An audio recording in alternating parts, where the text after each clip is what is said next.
Hello again. In this video, I thought I'd talk about pattern Kibanhyung number 1. Okay, so Kibanhyung number 1, this is the first pattern that students will do at my school. It is a variation on the pattern from Chung Oh's school.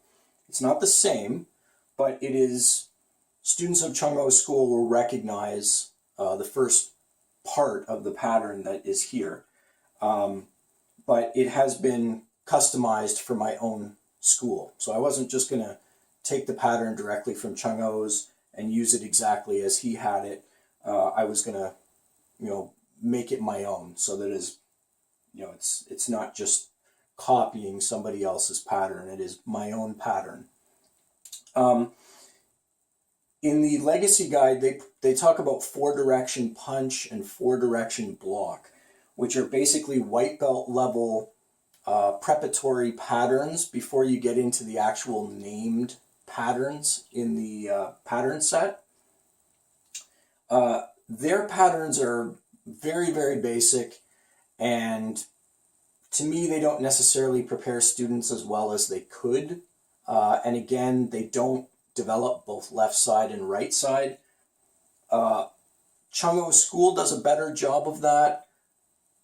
I consider my patterns to be another evolution forward from there, because I've taken the stuff that Chung Oh has done and I have improved upon that again. So this pattern here, the reason this is the most important pattern and the first pattern in the set, white belt level pattern, is it contains the 3 most fundamental blocks in Taekwondo. So you get low block, middle block, and high block in this pattern. Those 3 blocks alone can be used to protect your entire body. So low block, middle block, and high block. They all appear in this pattern. And in terms of hand techniques, I've got middle punch, I've got reverse middle punch, and I've got high punch in this pattern. So if you want to talk about the most important techniques that you can learn in Taekwondo, if you didn't know anything else, if you never learned another technique, if all you had was what you learned in this pattern, you would have regular middle punch, reverse middle punch, high punch, low, middle, and high block. Even that basic core set would set you up very nicely for personal defense and for future success. And the only 2 stances that appear in this pattern are sitting stance and walking stance. So we're going to take a look at it here really quickly. So again, the breathing control exercise to start the pattern.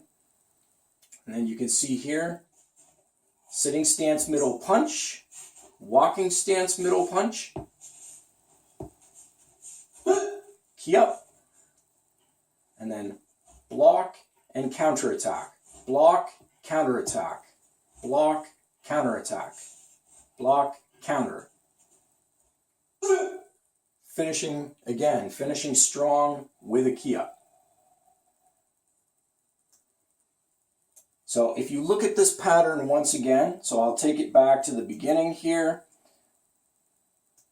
I just want you to see this really quickly. Again, here's Chun-bi stance and how to get into it the proper way.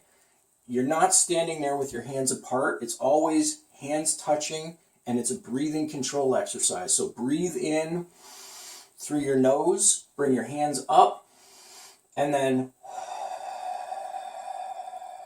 you lower your hands down and breathe out through your mouth. Every pattern that starts with Chun-bi stance has that at the beginning and end of every one of those patterns. So here again, you can see we're going to start out. You're basically moving in a star configuration for this pattern. So you do sitting stance on both sides, and then you move forward with walking stance, and you move backward in walking stance. So the pattern looks like a star if you were to look at it from the top down. So sitting stance, middle punch, sitting stance, middle punch, Stepping forward, walking stance, middle punch. Walking stance, middle punch. Stepping back, walking stance, middle punch. Then walking stance, middle punch. There's a key up at that point. Then the foot movements repeat. So sitting stance, we do low block. So sitting stance, low block, and then counterattack with a punch. There it is. Sitting stance, low block, and then counterattack with the punch. Then stepping forward, the high block. There's the high block. And again, look at the height, look at the angle. That's where your high block needs to be to protect your head. Then from here, you do the high block and you do the high punch. There it is. Other side, high block, high punch. There it is. Stepping back, middle block, reverse middle punch. And there it is. And then on the other side, middle block and reverse middle punch right there. And so you can see this pattern right off the bat finishes with a left-handed technique, a left-handed punch.